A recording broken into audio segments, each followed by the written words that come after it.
guys, हम after a long time we are meeting.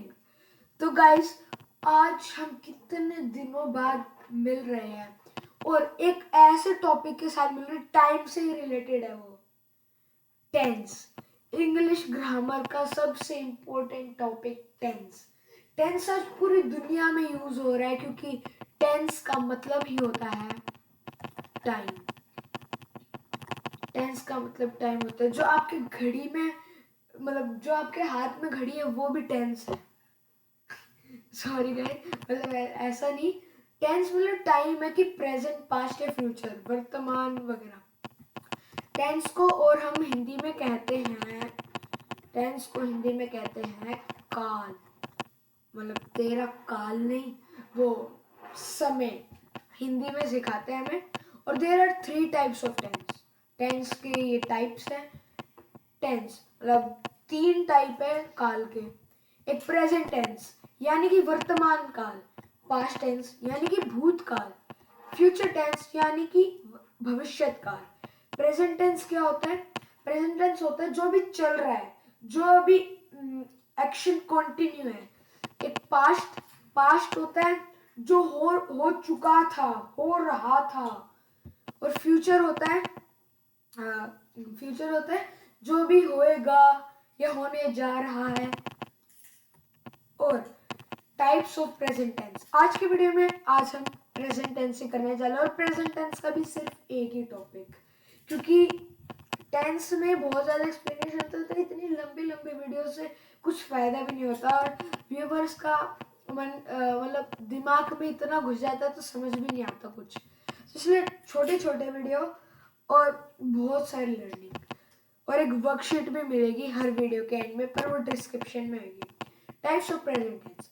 पहले present tense के हम टाइप देख लेते हैं। सारे टेंसेस की यही टाइप है, बस ये प्रेजेंट को हटा के पास्ट या फ्यूचर लगा दो, और कुछ नहीं है। एक है present indefinite, present continuous, present perfect, present perfect continuous.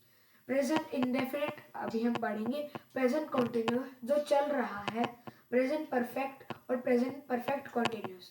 ये जो प्रेजेंट परफेक्ट कॉन्टिन्यूस है ना, इसके बहुत बड़े बड़े फॉर्मूलाज है पर इजी है। आप पहले इन 3 टेंस को कर लोगे ऊपर वाले तो आपको ये इतना इजी लगेगा, मतलब कोई फर्स्ट क्लास का बच्चा भी कर लेगा। ये जो प्रेजेंट परफेक्ट कॉन्टिन्यूस टेंस होता है ना, एक कॉन्टिन्यूस का और परफेक्ट का मिक्सचर होता है। परफेक्ट का ये ले लिया, कॉन्टिन्यूस का ये ले लिया, यही है। और आगे देखते हैं। अब हम simple present tense, present indefinite के रूल्स देखेंगे हम, यानी कि फॉर्मूलाज, इनको फ्रेम कैसे करते हैं। ये आपको बहुत हेल्पफुल रहने वाले हैं, बहुत ज्यादा, इतने हेल्पफुल। ये एग्जाम्स में पूछे जाते हैं, कॉम्पिटिटिव एग्जाम्स में आपको इतना मदद करेंगे। हमारे स्कूल में मैम भी सिखाती है कि ये इन फॉर्मूलाज की मदद से हम फुल मार्क्स ला सकते हैं टेंस में। बस ये याद कर लो। ये हर जगह यूज होता है कि fill in the blanks of tense, identify करना है कौन सी टेंस है, चेंज करना है, मान लो प्रेजेंट टेंस है फ्यूचर टेंस में चेंज करने, ये सब। ये स्टार्स में रेड से कर देता हूँ ताकि पता चले कि इम्पोर्टेंट है। गाइस याद रखना प्लीज। अफर्मेटिव, नेगेटिव और इंटरोगेटिव। अफर्मेटिव सेंटेंसेस क्या होता है? मतलब डिक्लेरेटिव सेंटेंसेस, सिंपल सेंटेंसेस जिनमें ना कोई इम्पेरेटिव होती है, ना कोई कंडीशन, ना इंटरोगेशन, ना नेगेटिविटी, कुछ नहीं, बिल्कुल सिंपल है। ये मस्त मोला है, कहते हैं ना मस्त मोला है ये, कुछ नहीं इनको टेंशन। और नेगेटिव, ये हमेशा नेगेटिव सोचते हैं, नकारात्मक सोचते हैं। और इंटेरोगेटिव, ये मतलब हमेशा क्वेश्चन पूछते रहते हैं पत्रकारों की तरह, आप क्या करना चाहते हैं, आपको क्या करना है, ये वगैरह वगैरह। अफर्मेटिव देखते हैं। अफर्मेटिव का सिंपल सा रूल है और सिंपल प्रेजेंट टेंस है इसका नाम, और इसके सिंपल से रूल या फॉर्मूलाज है। पहले हम एक बार सब्जेक्ट वर्ब की फर्स्ट फॉर्म प्लस ऑब्जेक्ट, ये इसकी वो फॉर्मिंग है सेंटेंसेस की। देखो अब हम लेते हैं I read a book, I read a book. तो गाइस देखिए, इसमें सब्जेक्ट क्या है, वर्ब क्या है और ऑब्जेक्ट क्या है, ये हमें आइडेंटिफाई करना है। सब्जेक्ट है यानी कि हम इसको हिंदी में कहते हैं प्रथम पुरुष, जो बोल रहा है। रीड, रीड है एक वर्ब, रीड्स वो 3 फॉर्म्स ऑफ द वर्ब में है। अ बुक, एक बुक है ऑब्जेक्ट, जिसके बारे में हम बात करें, नहीं, हाँ, जो ऑब्जेक्ट मतलब जिससे हम कुछ कर रहे हैं वगैरह। चलो अब आपको रूल्स तो याद करने पड़ेंगे गाइस, चेक कैसे करो, कुछ मतलब कुछ भी दिमाग लगा के करो, फॉर्मूलाज लगा के करो, ये करने पड़ेंगे। सब्जेक्ट वर्ब की फर्स्ट फॉर्म प्लस ऑब्जेक्ट, सबसे इजी है, सबसे इजी। एक और क्वेश्चन लेते हैं। माय ब्रदर,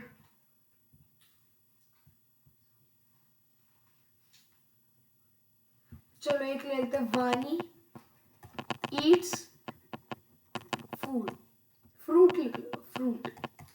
देखो गाइस, आप नोटिस करोगे कि ये एस कहाँ से आए ईट्स में, प्लूरल क्यों कर दिया, प्लूरल क्यों कर दिया मैंने ये। वानी भी सिंगुलर है, फ्रूट भी सिंगुलर है। हमें वानी से मतलब वानी, हमें इस फ्रूट से कुछ रिलेशन नहीं है, ऑब्जेक्ट तो कहीं पड़ा रहे, हमें सब्जेक्ट से रिलेशन है, क्योंकि हमारे सब्जेक्ट में बढ़िया मार्क्स आने चाहिए। अब हम ले लेते हैं वानी, वानी एक सिंगुलर पर्सन की बात कर रहे हैं। अगर यहाँ पे चिल्ड्रन होता तो प्लूरल होती ना चाइल्ड की। वानी एक सिंगुलर पर्सन है, अगर हमारा सब्जेक्ट सिंगुलर है तो वर्ब में एस या ईएस आएगा, वर्ब में एस या ईएस आएगा।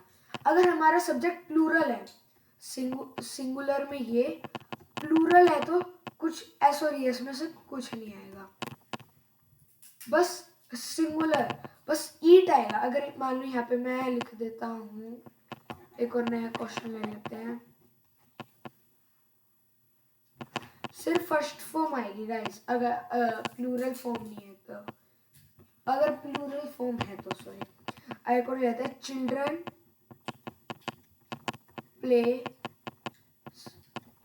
Place football, children place football. देखो गाइस, अब आप सोच रहे होगे, अभी तो मैंने कही कि ये चिल्ड्रन प्लेस मैं इसलिए लिखा था, मैंने जानबूझ के लिखा था, देख रहा था कि आपको समझ आएगा या फिर नहीं। हाँ गाइस, जो आपने समझा वो ठीक था, यहाँ पे प्ले आना है, प्ले, चिल्ड्रन प्ले फुटबॉल। अगर बस ये याद रखना, अगर सब्जेक्ट सिंगुलर है तो वर्ब आएगी प्लूरल, यानी कि एस या ईएस। अगर सब्जेक्ट प्लूरल है तो वर्ब फर्स्ट फॉर्म में रहेगी, यानी कि बिना एस या ईएस के। ठीक है गाइस, चलो आगे देखते हैं। सब्सक्राइब लिख देते हैं, सब्सक्राइब। अरे आई रह गया बीच में, ये हटा दो। चलो अब आपको उम्मीद है अफर्मेटिव समझ आ गए होंगे। मैं आपको और एक्सप्लेन में नहीं समझा सकता, क्योंकि रूल तो आपको खुद ही याद करने हैं। आगे नेगेटिव, नेगेटिव मतलब ये नेगेटिविटी फैलाता रहता है। जैसे हम ले लेते हैं नॉट सेंटेंसेस, इसकी फॉर्मेशन देख लो। सब्जेक्ट डू डज या नॉट, वर्ब की फर्स्ट फॉर्म प्लस ऑब्जेक्ट। तो गाइस आपको एक ट्रिक बताता हूँ, देखो अगर subject I, you, they, we हो, आई यू दे वी, तो हमेशा हमेशा एस या ई एस तो लगना है, मतलब ये प्लूरल रहेगा हमेशा। और अगर आप ऐसे याद करो, आयु देवी एक बुढ़िया का नाम है, बुढ़िया का नाम, वो हमेशा ऐसे ई एस लगाती है अपने नाम के पीछे, आयु देवी है। और एक और देख लेते हैं, एक सेकेंड, एक है इट, शी, ही, एक ये बूढ़े का नाम है। जो इट, शी, ही वो हमेशा सिंगुलर फॉर्म में रहता है, सिंगुलर फॉर्म में रहता है। ओके गाइस, बस ये याद रखना आप, ये आपको बहुत हेल्पफुल रहेगा। ये ट्रिक ही बताई थी मेरी मम्मी ने, बताई थी मुझे भी ये ट्रिक, तभी मेरे टेंस में बढ़िया मार्क्स आया करते थे। नेगेटिव देख लेते हैं, subject plus do does not plus verb की फर्स्ट फॉर्म प्लस ऑब्जेक्ट। आप ये नोटिस करोगे कि डू डज कहाँ से आया, या हम डू लिख सकते हैं डज, ये भी मैं आपको बताऊंगा। देखिए गाइस, पहले हम सब्जेक्ट ले लेते हैं वानी, वानी है। डू या डज, ये अभी ब्लैंक छोड़ देता हूँ मैं, आपको बाद में बताऊंगा। वर्ब की फर्स्ट फॉर्म एक ले लेते हैं हम, क्या ले फर्स्ट फॉर्म में, थोड़ा और एक्स्ट्रा, हाँ, ईट, ईट एक फूड, फूड। अब बता, अब देखना है कि हमें इस ब्लैंक में क्या भरना है।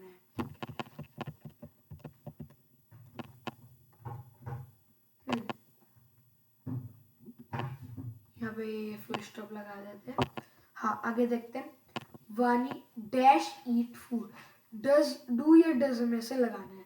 तो ये याद रखना, अब क्या मैंने क्या बताया था कि अगर ये सब्जेक्ट सिंगुलर है तो एस या ई एस आना है, एस या E S.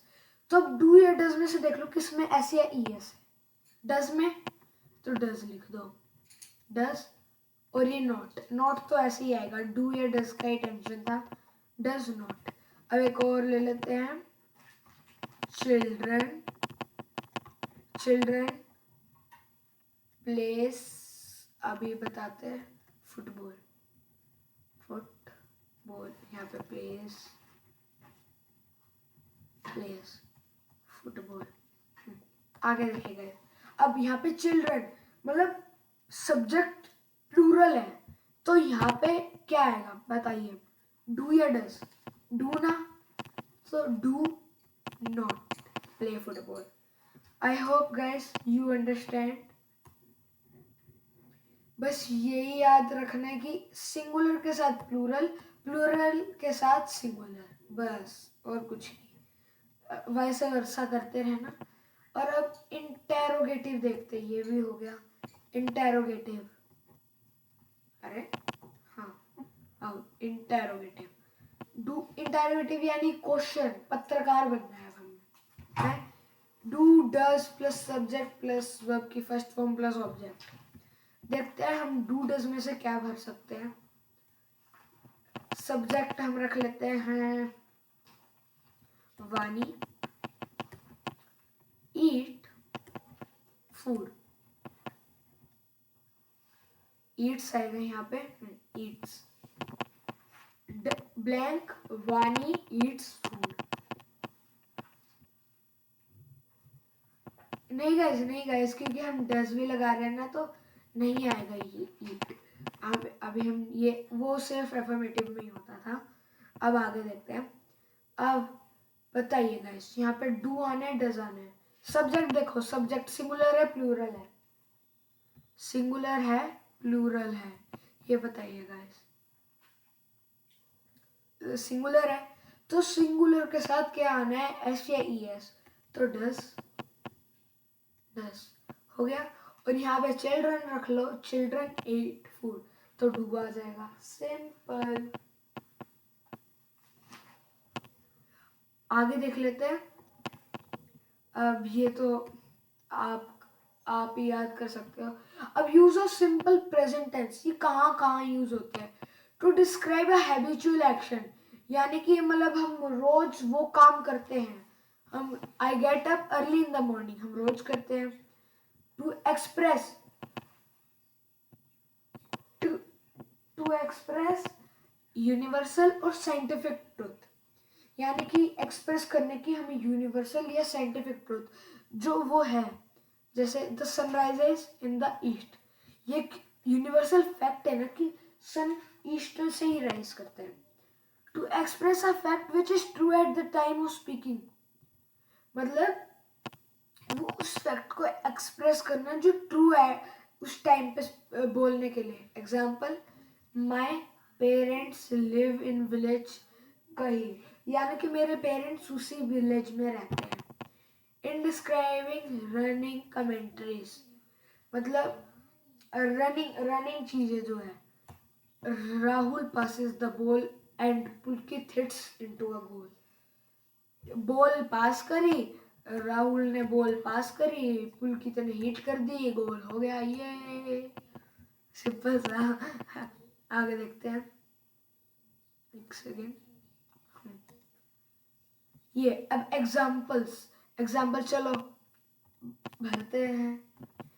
Where does your uncle dash. अब देखो, इसमें देखो कि ये इंटेरोगेटिव है ना, इंटेरोगेटिव। अब देखो सब्जेक्ट क्या है, your uncle. Your uncle subject है, तो बताओ ये सिंगुलर है प्लूरल है। पहले तो हमें आइडेंटिफाई करना है कि इंटेरोगेटिव है, असर्टिव है, या वो अफर्मेटिव है, या क्या बोलते हैं नेगेटिव है। Where does your uncle live, बताओ। लिव, लिव वो वर्ब दे रखे हैं, तो लिव आनिए, ये lives, live. I never dash my time during exam days. अब देखो, I never dash my time during exam days. I बताओ, बताओ क्या पहले आइडेंटिफाई करो। जिन जिन का नेगेटिव है वो ठीक है, जिनका अफर्मेटिव है वो गलत है। तो आई नेवर, क्योंकि नेवर आ गया, नो, नॉट, नेवर, नो, यही है नेगेटिव। तो I never dash my time during exam days. Waste, waste आएगा, क्योंकि आई के साथ हमेशा plural, I, you, they, we, याद रखना वो waste. The boat dash the islands at around 12 noon। मतलब the boat dash the island at 12 noon। वो आइडेंटिफाई करो। अफर्मेटिव, ये तो सिंपल है, अफर्मेटिव। 12 noon, बताओ। द बोट सिंगुलर है, reaches, reaches. All the members in our family dash KBC on satellite television. यहाँ पे आनी थी वो वॉच, वर्ब है वॉच। तो अब इसमें देखो सब्जेक्ट है ऑल द मेंबर्स ना। हाँ, पहले तो ये आइडेंटिफाई करो कि टेंस कौन सी है। Affirmative, simple. All the members in our family, all the members हो गया प्लूरल, सिंपल आना है, सिंगुलर आना है watch. Lion never dash grass, eat. Lion subject क्या है, इसमें वो देख लो कि ये एफर्मेटिव है, नेगेटिव है, या इंटरोगेटिव है। नेगेटिव इसके जैसे ही never, never, negative. Lions never dash grasses, eat, क्योंकि सब्जेक्ट तो प्लूरल है, और प्लूरल के साथ हमने क्या सीखा है कि सिंगुलर ही आना है। ठीक है, आगे देखते हैं। और भाई वर्कशीट, वर्कशीट तो आपको डिस्क्रिप्शन में मिलेगी, और वो आपको क्या, आप वो क्या बताऊं, आप वो हमारे इंस्टाग्राम चैनल पे मेल कर देना, या फिर व्हाट्सएप चैनल पे भी मैसेज कर सकते हो आप। हाँ, वैसे व्हाट्सएप चैनल पे मैसेज कैसे करोगे, सॉरी, आप हमें मेल कर देना, और वो मेल एड्रेस डिस्क्रिप्शन में दे देंगे। ओके गाइस, मेल कर देना आप, और थैंक यू, बाय। अब मिलते हैं हम, देखते हैं वानी की वीडियो बनती है या मेरी। Bye guys.